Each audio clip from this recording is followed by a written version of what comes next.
Vamos lá, eu ontem falei um troço aqui, claro, que um idiota me mandou um negócio que eu disse, olha, se tiver político com foro na investigação do Banco Master, é claro que fica no Supremo. Aí, eu vai bem, tem gente que não gosta do fato, fica bravo com o fato. Mas sim, as coisas podem atingir o mundo político e se sabia isso desde sempre. Não é nenhuma novidade. APF, indícios da relação Master políticos e o foro. Vamos lá, o que a gente tem aí? As investigações da PF sobre o Banco Master apontam um possível envolvimento de políticos com foro especial. O material reunido pela PF na primeira fase da Operação Compliance Zero contém referências a lideranças partidárias e a altas autoridades, segundo relatos feitos à imprensa por investigadores do caso. Haveria vários achados com menções a pessoas nessa condição. Apurações sobre essas autoridades terão de correr no STF. Se esses vínculos se comprovarem, a questão é saber se tem conexão direta com a tentativa de venda do Master para o BRB. Atenção para um juiz de natureza técnica. Não é proibido político falar com banqueiro. O que é proibido é fazer sacanagem com banqueiro. Mas não é proibido fazer só sacanagem com banqueiro. É proibido fazer sacanagem com qualquer um. Com banqueiro, com empresário, com açougueiro, com caminhoneiro, com... Se houver essas relações impróprias, indícios dessas relações impróprias, é claro que elas serão investigadas e terão que ser investigadas. Se envolver deputados, senadores e outras autoridades com foro no Supremo, a investigação fica no Supremo. Não é por vontade de ninguém. Você viu ontem, e é um fato, que o Toffoli está nesse troço porque houve um sorteio. O que se cobra, o que alguns cobram, é que ele declare a sua suspeição em razão de lá atrás familiares seus serem sócios de um fundo que, em último caso, teria relação com o Vorcaro, mas num período de operação em que o banco não estava sob investigação. Tecnicamente não cabe a suspeição, aí a questão, ou o impedimento, a questão é saber se o ministro vai fazer isso ou não. Outra questão, no caso do Banco Master e BRB, o que muitos questionam é, não existe ninguém com foro no Supremo, então isso deveria ir para a primeira instância. Na nota que o ministro divulgou, que o gabinete dele divulgou, sim se fala dessa possibilidade não havendo foro. E os políticos, agora, se houver essas relações impróprias envolvendo políticos com foro, fica tudo no Supremo ou não fica? Questão. Essas relações impróprias têm conexão com o caso Master? BRB? Se não tiver, pode ser um inquérito à parte, inquéritos à parte, que ficarão no Supremo, e o Supremo vai decidir se há um novo sorteio ou se fica com o próprio Toffoli. Eu entendo que, tecnicamente, ficaria com o próprio Toffoli pegando decisões do passado. 1. 2. Caso se use, por exemplo, o critério da Lava Jato, ficaria tudo com o Toffoli como está. Também o BRB. Se usasse o critério da Lava Jato. Vocês se lembram que o Lula só foi parar na Lava Jato por causa de um apartamento aqui em São Paulo do Bancop que não tinha relação com a Petrobras direta, foi uma forçada de barra, e isso depois gerou a incompetência do Sérgio Moro para o caso. Aqui a conexão está dada. Se for o critério do mensalão, nem é do mensalão também e do petrolão, ficaria. O que eu acho, o prudente seria não ficar, não misturar as coisas. Porque parece que se houver relações impróprias com políticos, se disserem respeito ao BRB, tem que ser no inquérito do BRB. E segundo esse critério, teria de ficar com Toffoli. É uma explicação técnica. Caso ele não declare a sua suspeição, sei lá o quê. Então isso está em aberto. Agora, que os deputados e senadores, se houver os indícios, aquilo que se diz é que há. Né? E aí está um clima um pouco de dentadura postiça da música do Raul Seixas. Porque o que se comenta também, e todo mundo sabe disso no meio jornalístico e tal, é que não tem muita discriminação ideológica nessas relações. Como não tem, com nenhum empresário, com nenhum banqueiro, com nada. A questão, insisto, é saber se a relação é espúria ou se é uma relação legítima. Se é uma relação legal ou se fez bandalheira. Tá claro o que eu falei? Para ver essa questão do foro. E eu disse isso aqui ontem. Eu disse, tem comentários aí de que haveria políticos e tal, isso tá desde o começo. Aí precisa ver. Precisa ver o quê? Na verdade, só precisa ver se fica com Toffoli ou não. Pelas regras em curso, ficaria. Porque que vai ficar no Supremo, vai. É a regra. Não vai para a primeira instância. O caso BRB Master, este pode ir para a primeira instância? Este pode ir para a primeira instância se considerar que ele não tem nada a ver com os políticos. Deixei claro, Valben? Deixei claro, Arthur? Sim. Agora, nós sabemos, e desde ontem, o Toffoli derrubou o sigilo dos depoimentos prestados à Polícia Federal. E aí tem uma pergunta da delegada que trata justamente das conexões do Vorcaro com o mundo político.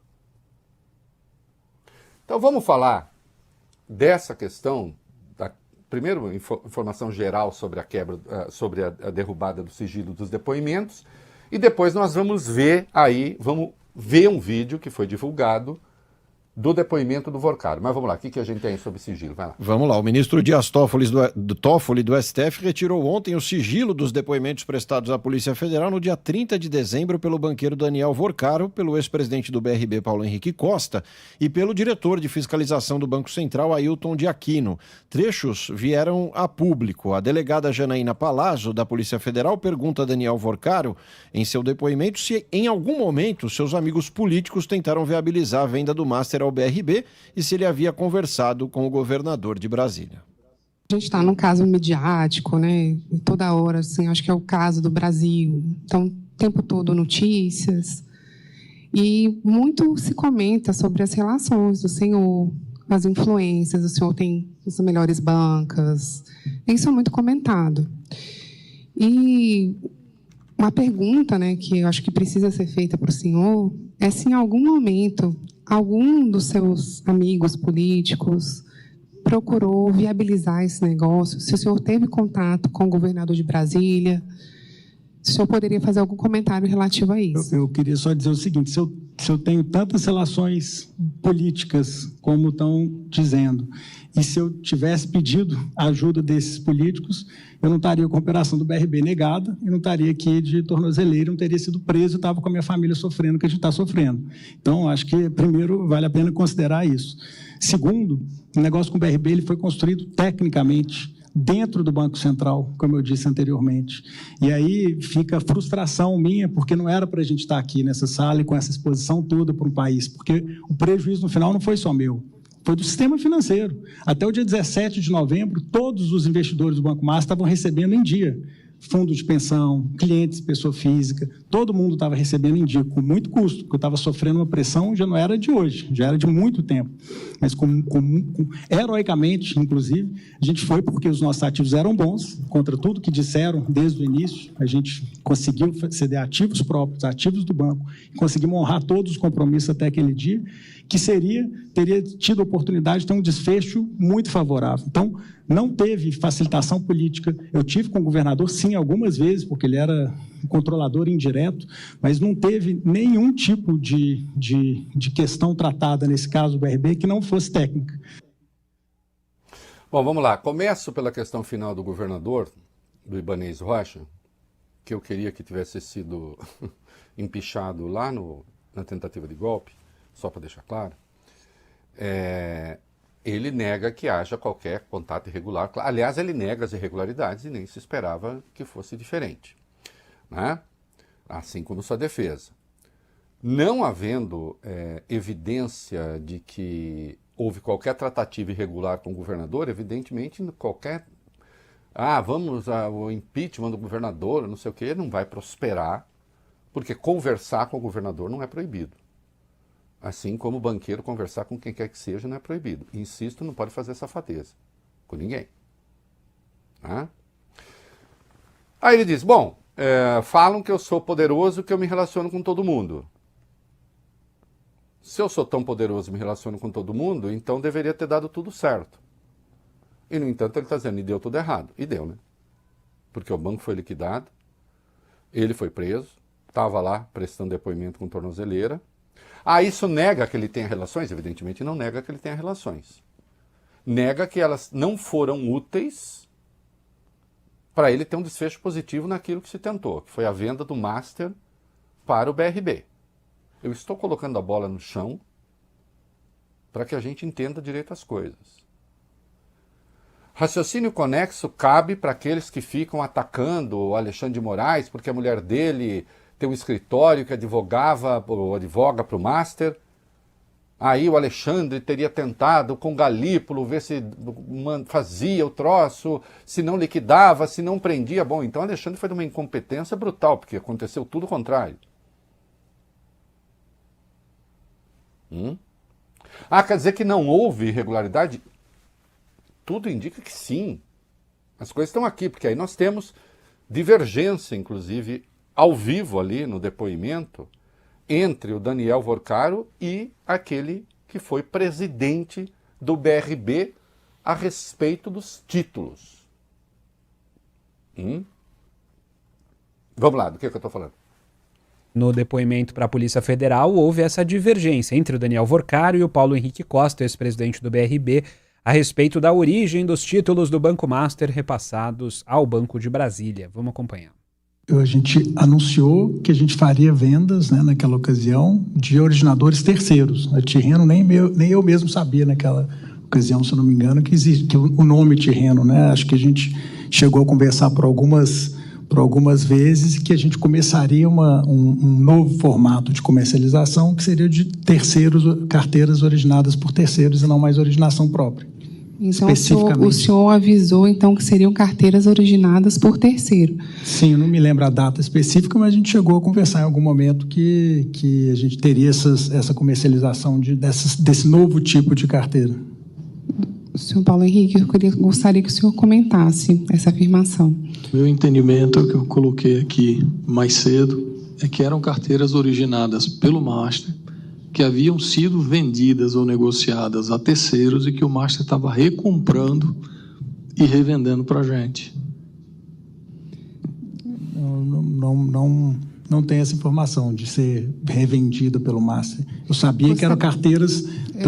Eu sabia que eram carteiras, naquela ocasião, dos mesmos originadores que faziam originação para o Master, ou seja, era um ambiente já de clientes que faziam parte do nosso ambiente ali do Credit System, mas não especificamente que tinham sido originados por nós. Para que você entenda, porque a linguagem pode ficar um pouco cifrada. Aí, no caso, veja só, o Master passou ativos para o BRB, na operação ali de venda. Esses ativos eram títulos que pertenciam a terceiros, mas que estavam com o Master. Aí a delegada quer saber, o Vorcaro sabia disso? Tá? Ele diz, não, era de terceiros, mas o BRB sabia. E essa operação em si é legal. O que o título não pode ser é podre. A operação em si é legal. O título não pode ser podre. Aí vai o ex-presidente do BRB e diz, não, eu não sabia que era de terceiros. O que a gente sabia que era do Master, o Master vendeu e teria recomprado e passado para nós. Aí o Vorcaro fala, eu não sei disso. Então tem uma divergência aí. Agora, insisto, fosse de terceiro ou não, em si não há ilegalidade. É um tipo de operação própria do mercado. Agora, não pode ser título podre. Aí, se é podre, aí tem problema. Não? Vocês se lembram que durante muito tempo se noticiou que o BRB teria tido um prejuízo de 12,5 bilhões nesta operação. Agora já se sabe que no máximo pode ser, segundo o Banco Central, de 5 bilhões. Não quer dizer que seja pouco. Vamos lá, o que a gente tem aí? Vai lá. Na oitiva, Ailton de Aquino, diretor de fiscalização do Banco Central, disse que a reserva de recursos a ser feita pelo BRB para cobrir as perdas com o Master pode se aproximar de 5 bilhões de reais. O BC já determinou que o Banco do DF faça um provisionamento, uma reserva financeira de 2,6 bilhões de reais em seu balanço para cobrir perdas. Serão necessários ainda outros 2,2 bilhões, segundo Aquino disse na oitiva. Neste ofício tem um relato do Banco Central, a gente deixa claro que deve-se provisionar quase 2,6 bi de terreno dentro do balanço do BRB, porque 2,2 bilhões é originários da Tirreno e tem mais 580 milhões que não foi recebido da Tirreno. Então, aqui já tem quase 2.700 de provisão. E a gente também, em virtude da qualidade dos ativos que o BRB conseguiu buscar no Master, a gente também está ponderando que faltam mais, tem que ser feita provisão de mais 2,2 bilhões. A dimensão da provisão dentro do balanço do BRB será de elevada monta. Será de mais de 4 bilhões, né? Que é mais de 5. Mas a probabilidade é que seja a reunião com o BRB se dará no dia 7 de janeiro para entregar ao BRB o tamanho do ajuste. A probabilidade é que seja mais de 5 bilhões de ajuste. Justamente em razão desses títulos, então, que não teriam lastro. E o mesmo diretor do Banco Central fala quanto teria em caixa o Master quando houve a liquidação. O que de resto é muito explicável. E nós vamos ver por quê. Vai lá. O Ailton de Aquino, diretor de fiscalização do Banco Central, afirmou que no momento da liquidação, o Master tinha apenas 4 milhões de reais em caixa. Apesar do Master ser um típico, nós chamamos S3, uma instituição de médio porte, dada a crise de liquidez do Master e com 80 bilhões de ativos totais, o acompanhamento por parte da supervisão era fundamental para entender a liquidez. Para pontuar isso claramente, um banco de 80 bi tem liquidez de 3 bi, 4 bi títulos livres. O Master, antes da liquidação, só tinha 4 milhões de reais em caixa. O próprio Vorcaro um pouco explicou a razão. É claro que, depois de tudo, começou a haver saque. E aí, se a situação já era difícil, piorou muito. E não restou alternativa que não fosse a liquidação. Eu vou continuar com um aspecto aqui, é o seguinte. Eu acho muito complicado a gente ter uma regulação, então, o Banco Central abriu uma investigação interna que permita chegar a esse ponto de um banco dessa dimensão, então ter livre em caixa menos dinheiro que o Vólio Bene tem debaixo do colchão. Claro. O Banco Bentivólio. Eu mesmo já fiz empréstimo no Banco Bentivólio. Não é? Então, assim... Vólio, Arthur, como é que chega aí? Sim, depois começou... A crise de confiança contra o banco, ela foi se espalhando. Aí se falou da venda, a venda não era... Quanto tempo demorou até, na verdade, se anunciar a operação e depois haver o veto? Acho que até isso demorou. Ou não demorou? Porque se os números eram esses, E se sabia, se vedasse logo de cara, então, a operação. Tem alguma coisa aí que precisa ser repensada. Independentemente do que as pessoas façam de certo ou de errado, é preciso que as regras, então, sejam mais rígidas. E elas precisam mudar. Porque a essa altura eu não sei. E se estiver acontecendo outra vez? Tomara que não. Mas desde quando acontecia, então, e não se fazia nada? Ou, então, na verdade,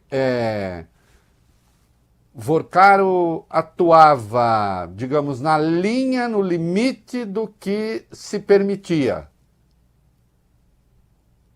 Então esse limite tem que mudar. Ele tem que ser mais estreito.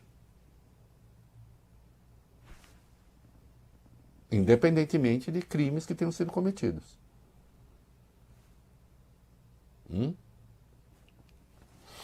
E aí, para a gente... E sempre lembrando, né, que a questão geral aqui é que tem a questão do Banco Master e tem agora a questão dos políticos. Que Valio Bene, que está deixando também, né, tá, vamos botar mais um pouquinho aí, é um negócio da ditadura postiça. Entende? Olha, a coisa tá assim, tá... A noite no mar, o nível do gás, a cinza no chão, juízo final. Juízo final, vamos ver.